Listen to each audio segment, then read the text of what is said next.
Hello students, welcome again. हम बात कर रहे थे कॉन्ग्रुएंसेस की। ठीक है, तो आज हम कॉन्ग्रुएंसेस के फर्दर कुछ रिजल्ट्स करने वाले हैं। कल जो हमने रिजल्ट किए थे वो क्या थे कि अगर आपके पास a is congruent to b mod m है तो हम दोनों साइड x ऐड कर सकते हैं, दोनों साइड हम x से मल्टीप्लाई कर सकते हैं। ax is congruent to bx mod m। ठीक है, और अगर आपके पास a और b कॉन्ग्रुएंट हैं, c और d कॉन्ग्रुएंट हैं, तो हम ये दोनों में भी इधर वाले लेफ्ट वाले दोनों ऐड कर दें, इधर वाले राइट वाले दोनों ऐड कर दें, सब्ट्रैक्ट कर दें, मल्टीप्लाई कर दें, कॉन्ग्रुएंस सेम रहेगा। Today we will discuss about the division. तो हमने क्या कहा कि अगर CA and CB are congruent in mod M and C और M की GCD 1 है, then we can divide by C। हम दोनों साइड से नंबर C को डिवाइड कब कर सकते हैं? अगर C और M की जो ये M नंबर है उसकी GCD 1 हो जाए। ठीक है, अब हमें क्या दिया हुआ है? CA is congruent to CB mod M, that means M divide CA minus CB। इसका मतलब M divide C into A minus B। मैंने C दोनों में से कॉमन ले लिया। अब हमें गिवन है कि m और c की GCD 1 है। हमें ये पता है कि कोई एक नंबर दो की प्रोडक्ट को डिवाइड करता है, उसमें से अगर एक के साथ GCD 1 है तो वो दूसरे को डिवाइड करेगा। That means m divides a minus b, और m अगर a माइनस b को डिवाइड करता है तो a is congruent to b mod m। यही हमें प्रूफ करना था। ठीक है, सिंपली हमने डिवीजन का एक छोटा सा रिजल्ट यूज किया कि m अगर c into a minus b को डिवाइड करता है तो m a माइनस b को डिवाइड करेगा, लेकिन कब करेगा? जब m और c की GCD 1 होगी। नेक्स्ट क्या है?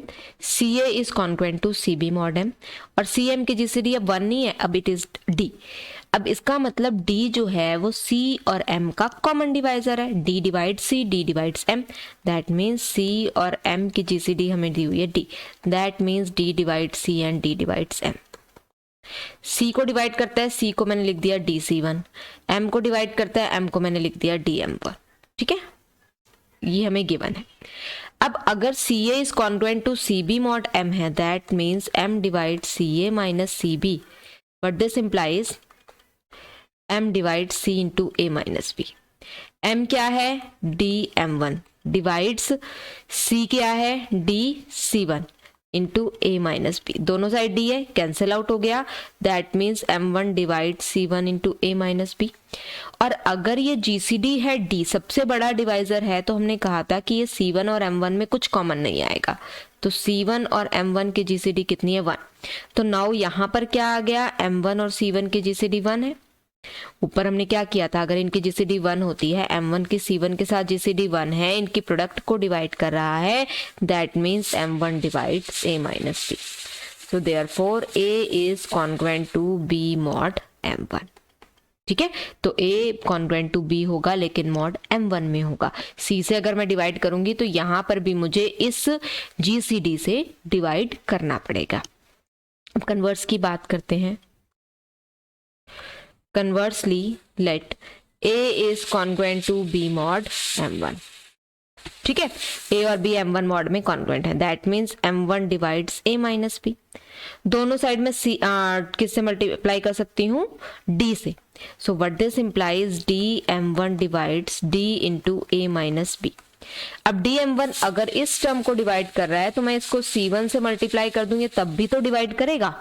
तो यहां से क्या आ गया? M divide C into A minus B, और that means M divide CA minus CB, और M CA माइनस CB को डिवाइड कर रहा है। सिंपल सा बेसिक रिजल्ट लगाया हमने, CA is congruent to CB mod M। ठीक है, तो CA is congruent to CB mod. Next जो हम रिजल्ट प्रूफ करने वाले हैं, नेक्स्ट हमारे पास क्या है? नेक्स्ट है कि अगर आपके पास A और B आपस में कॉन्ग्रुएंट है तो इनकी kth पावर भी कॉन्ग्रुएंट होंगी। ठीक है, अगर A और B कॉन्ग्रुएंट है, that means M divides A minus B। यही डेफिनेशन है। M अगर A माइनस B को डिवाइड कर रहा है तो A माइनस B को मैं M इंटू T लिख सकती हूँ। A minus B is a multiple of M। M अगर A माइनस B को डिवाइड करता है, that means by definition A minus B is multiple of M। अब मुझे बात करनी है A के माइनस B के, तो a raise to power k minus b raise to power k। मैंने आपको बताया था कि ये पावर हम कभी भी सॉल्व कर सकते हैं जब हमारे पास डिफरेंस में हो, सम में हो तो सिर्फ ऑड पावर सॉल्व होती है। ठीक है, ये फॉर्मूले आपने पढ़े हैं। ये फॉर्मूला क्या बनता है, a माइनस b, a की पावर k माइनस 1, a की power k minus 2 into b, a की power k minus 3 into b square and so on, b की पावर k माइनस 1। a की पावर डिक्रीज होती जाएगी, b की power increase होती जाएगी, k minus 1, k minus 2, k minus 3 0, b की power 0 1 2 3 up to k minus 1। और इसमें सारे के सारी टर्म्स कैसी आएंगी, पॉजिटिव आएंगी, नेगेटिव वाली टर्म सिर्फ ये आएगी। अब a माइनस b कितना है, this is m into t और इंटू दिस टर्म। ये नंबर m का मल्टीपल है, m है ना इसके अंदर m आ रहा है, तो ये नंबर m का मल्टीपल है। अगर m का मल्टीपल है तो m इस पूरी टर्म को डिवाइड करता है, और ये पूरी टर्म किसके इक्वल है, a raise to power k minus b raise to power k के। तो m divides a raise to power k minus b raise to power k। So therefore a raise to power k is congruent to b raise to power k mod m। ठीक है, m इनके difference को divide कर गया। Next क्या है, हमें एक fx पॉलिनोमियल दिया हुआ है, हमें गिवन है a is congruent to b mod m। Prove हमें क्या करना है, f of a is congruent to f of b mod m। ठीक है, तो a और b आपस में कॉन्ग्रुएंट है। इसका मतलब ऊपर वाली डेफिनेशन से क्या हो जाएगा, a की कोई भी kth पावर b की किसी भी kth पावर के कॉन्ग्रुएंट हो जाएगी। ठीक है, दोनों साइड में kth पावर रेज कर सकती हूँ बाय अबर कंडीशन। फिर इस नंबर को मैं किसी भी ck से मल्टीप्लाई भी कर सकती हूँ, तो ये नंबर्स आपस में कैसे हो गए, कॉन्ग्रुएंट हो गए। इसका मतलब अगर आप ले लो c1a that is congruent to c1b mod m, अगर आप सेकेंड वाला ले लो c2a square is congruent to c2b square mod m, mth ले लो cn a raise to power n is congruent to cn b raise to power n mod m। ये सारी terms आपस में कॉन्ग्रुएंट हो गई। अब इधर लेफ्ट वाली टर्म्स और राइट वाली टर्म्स हम ऐड कर सकते हैं, तो क्या बनेगा, c0 plus c1a plus c2a square, हमें इस पॉलिनोमियल वाली फॉर्म लिखनी है, एंड सो ऑन, कहां तक है ये cn a raise to power n तक। It is congruent to c0 की जगह c0 क्योंकि दोनों नंबर सेम है। दूसरा क्या है c1a is congruent to c1b। फिर क्या है c2a square, it is congruent to c2b square. Last cn b raise to power n mod m। ठीक है, ये नंबर्स आपस में कॉन्ग्रुएंट हो गए। ये क्या है, ये इस fx में cn x raise to power n cn minus 1 xn minus 1, this is a polynomial. तो ये पॉलिनोमियल में x की जगह हमने क्या पुट कर दिया, a, इधर क्या पुट कर दिया, b पुट कर दिया, तो ये हो गया f of a, it is congruent to f of b mod m। ठीक है, यही हमने प्रूफ करना था। नेक्स्ट क्या है, हमें एक ऐसा नंबर a निकालना है which is congruent to 7 mod m। That means 7 mod 5 divides a minus 7। अगर 5 a माइनस 7 को डिवाइड करता है that means a minus 7 is equal to 5k। So a कितना हो गया, a is of the form 7 plus 5k। So a की possible values क्या हो सकती हैं, k को 0 पुट कर लो 7 आ जाएगा, k को 1 पुट करेंगे तो कितना आ जाएगा 12, फिर 2 पुट करेंगे 5 to 10 plus 7 17 and so on. अब ऐसे ही k को 0 पुट कर दिया हमने 7 आ गया, k को माइनस 1 पुट करेंगे 2 आ जाएगा, k को माइनस 2 पुट करेंगे तो माइनस 3 आ जाएगा and so on. a can be negative, a can be positive, कोई भी वैल्यू यहाँ पर a की आ सकती है। तो इस 7 जो है मॉड 5 में किसी भी नंबर के कॉन्ग्रुएंट हो सकता है, लेकिन अगर मुझे लीस्ट निकालना था तो सबसे लीस्ट यहाँ पे कौन सी आई है वैल्यू, लीस्ट पॉजिटिव 2 आई है। ये कैसे निकल जाती, मैं 7 को 5 से डिवाइड करती हूँ, 5 1 5 और रिमाइंडर कितना 2। तो हमें पता है कि कोई भी नंबर अपने रिमाइंडर के हमेशा कॉन्ग्रुएंट होता है, तो 7 2 के कॉन्ग्रुएंट होगा अगर मुझे निकालना है लीस्ट पॉजिटिव। अगर मुझे सारी पॉसिबल वैल्यूज निकालनी है जो 7 के कॉन्ग्रुएंट है, वो ये सारी आ गई। ठीक है, अब हमें क्या निकालना है दूसरे क्वेश्चन में, दूसरे क्वेश्चन में हमें लीस्ट पॉजिटिव ही निकालना है। तो लीस्ट पॉजिटिव नंबर जो होता है, least positive integer, that is always the remainder. तो हमने क्या किया, 282 को डिवाइड कर दिया 11 से, 11 2 ज़ा 22, 62, 11 5 ज़ा 55, 5 और 2 7 बचा। तो इसका मतलब a की वैल्यू क्या आ गई, 7 आ गई। क्योंकि सिर्फ मुझे लीस्ट निकालना था, सारी पॉसिबल निकालनी होती तो मैं इसको क्या कर देती, ऊपर की तरह हम इसको सॉल्व कर देते कि 11 डिवाइड्स a माइनस 282, तो a minus 282 is equal to 11k। So a is equal to 282 plus 11k। ये ऑल वैल्यूज आ गई, ठीक है। आप k की वैल्यू पुट करते जाओ, a की डिफरेंट डिफरेंट वैल्यूज आती जाएंगी। ये कौन सी है, ये है लीस्ट पॉजिटिव, ठीक है। तो आप लीस्ट पॉजिटिव भी निकाल सकते हो, आप सारी के सारी भी निकाल सकते हो। सारी में आपने 4-5 लिख के दिखानी है, सारी नहीं लिखनी। नेक्स्ट कंडीशन इज, अगर a ऑड नंबर है, आपको प्रूफ करना है a square is congruent to 1 mod 8। 1 mod 8 मतलब 8 डिवाइड्स a स्क्वायर माइनस 1। आपने इसको डिवीजन में भी किया है। अब a नंबर ऑड दिया हुआ है, a is odd, therefore a can be written as 2k plus 1 form होगी। what is a square? a square is 2k plus 1 का whole square, that is 4k square plus 4k plus 1।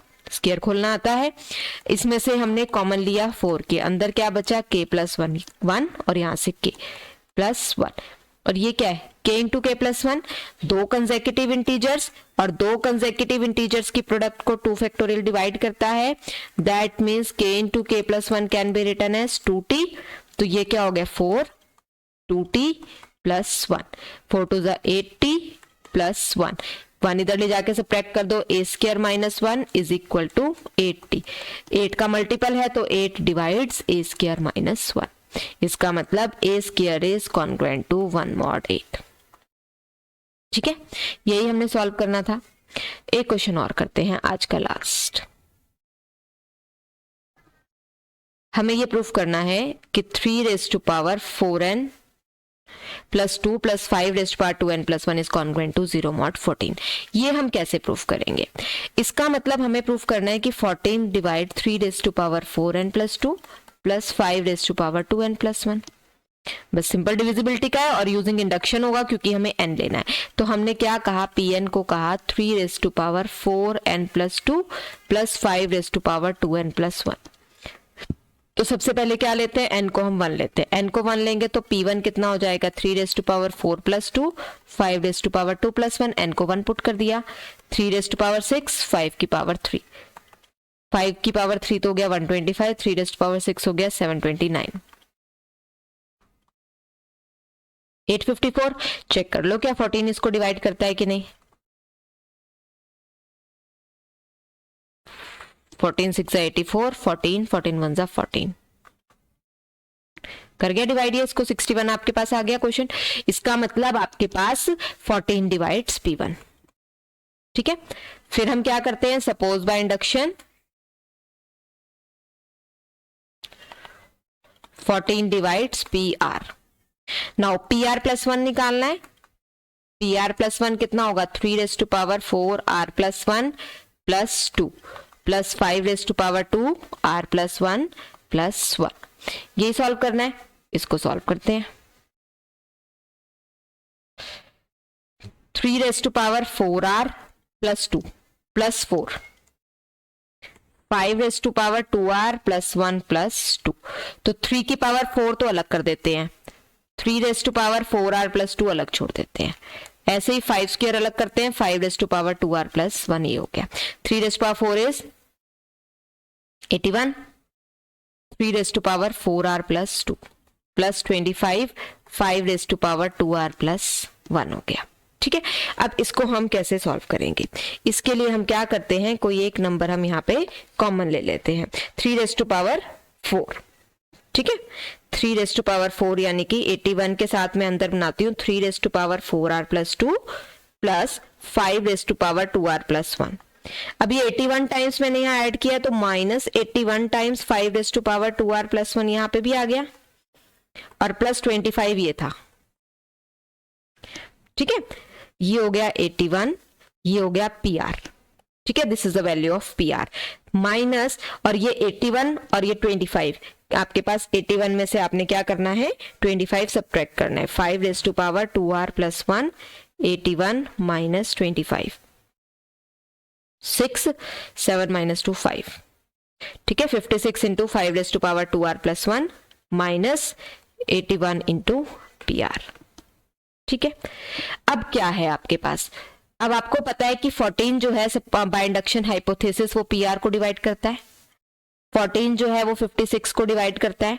इसका मतलब आपके पास क्या हुआ, सो देयरफॉर 14 डिवाइड्स 81 PR। ठीक है, और यहां से क्या आ गया, 14 डिवाइड्स 56 इंटू 5⁻²R+1, यानी इनके डिफरेंस को भी डिवाइड कर जाएगा, क्योंकि हमें ये पता है कि अगर आपके पास A B को डिवाइड करता है, A C को डिवाइड करता है, A divides BX plus CY, XY positive negative कुछ भी नंबर हो सकते हैं, तो ये A की जगह आ गया, सॉरी ये आपके पास X की जगह आ गया, और ये -56 Y की जगह आ गया। अब ये टर्म क्या थी, ये टर्म किसके इक्वल थी, PR+1 के, so that means 14 divides PR+1। यही प्रूफ करना था बाय इंडक्शन। आपके पास क्या हो गया, 14 जो है वो Pn को हर एक n के लिए डिवाइड करेगा। ठीक, ये क्वेश्चन आप डिविजिबिलिटी के लिए भी आपके पास आ सकते हैं, कॉन्ग्रुएंसेस के लिए भी आपके पास आ सकते हैं। ठीक, we will continue in the next lecture. Thank you.